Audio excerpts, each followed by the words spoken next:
nation will rise up and live out the true meaning of its creed. We hold these truths to be self-evident, that all men are created equal. President Kennedy has been shot in Dallas, Texas.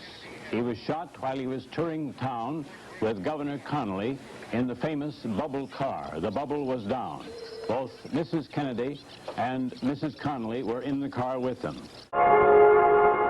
In the bitter struggle of the Republic of Vietnam to preserve its freedom against the organized infiltration and treachery of the Communist Viet Cong,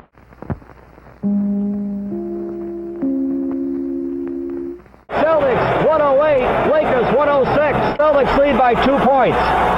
Bill Russell has come out. Over to Jones. 50 seconds to go. Big shot there. Come on in, gentlemen. Come in. Pick your corner and place your bet. 65 cents. Right. Now you say there's no post toasties inside, right? Right. Right. Crackling fresh. Toasties. Crackling with fresh corn flavor. Flake, quick toasted, golden, and crisp. It's the wing thing! The Wing Thing, an exclusive patented genuine replica of the wing which will be used by astronauts in their re-entry from outer space.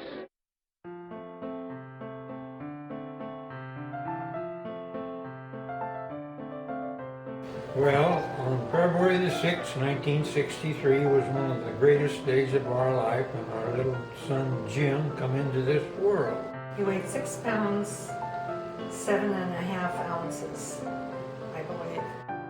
It was the best day of our life because we had waited for him for so long. I remember when he came home from the hospital on February, probably the 10th or something.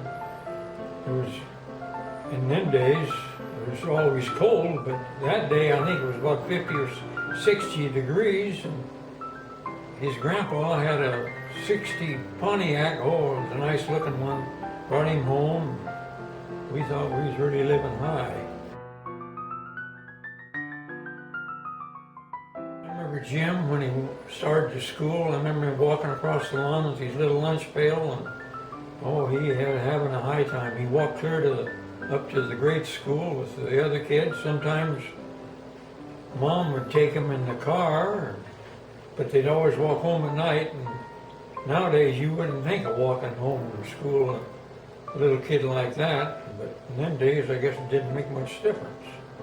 I'd take Jim down to have ice cream and get a hamburger once in a while. I remember one time we went into the restaurant and we ordered a hamburger, and this gal fixed it up and brought it over and set it down, and I started eating mine, and he said, Dad. I said, what do you want? There's no burger in this bun here. So I told the gal, hey, you didn't put a hamburger in there. So she had to go put one in. He shot hoops in the driveway, 24/7. That's still what his neighbors remember. Jim out there shooting hoops 24/7. Not doing his homework, but shooting hoops. I remember we'd go watch him play basketball, and I remember one time we were, I think it was all tied up, or I forget, and there was about 10 seconds to go. And we had the ball, and they threw it to Jim, and he was over on the side, right on, just about on the sidelines, and he shot and made the basket, and we won the game. And man, I went out on the floor, yay, hoo, hoo, hoo. People thought I was nuts, I guess. When Jim started college after he graduated from high school in Deer Park, we moved to Spokane so he could go to college in at SFCC in Cheney, where he got his associate bachelor's degree at Eastern, and then he moved to Seattle for a year and lived with his aunt and uncle, and finished his accounting degree. And then he fell in love and found the love of his life.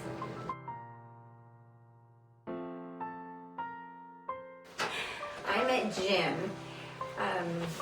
when I started work at Pioneer Pies.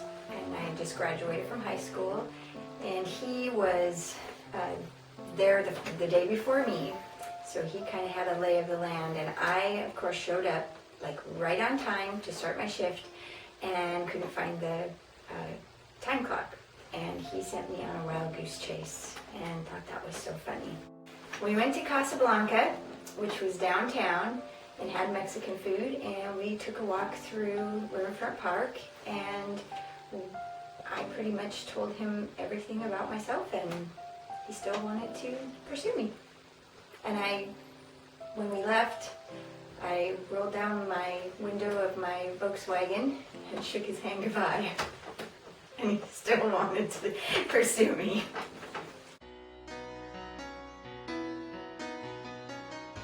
We were married on June 20th, 1987, and we were married at 3 o'clock in the afternoon, and it was a beautiful day. Everything went off pretty well during the wedding ceremony, except for that we couldn't get the unity candle to light. And so Pastor Ed was very gracious, threw some keys to Jim, and said, all right, dig that wick out and get to business, because there's going to be lots of lessons like these, or things in life that are going to come up and you're going to have to dig yourself out of. So we went to town, dug out the wick, and we got the candle lit, and said I do, and here we are 25 years later. Many memories of child rearing, but most of them are just in a fog, because I don't remember anything in the 90s. We don't remember movies, we don't remember music, we don't remember TV shows. We were just exhausted, but had a lot of fun with raising our kids.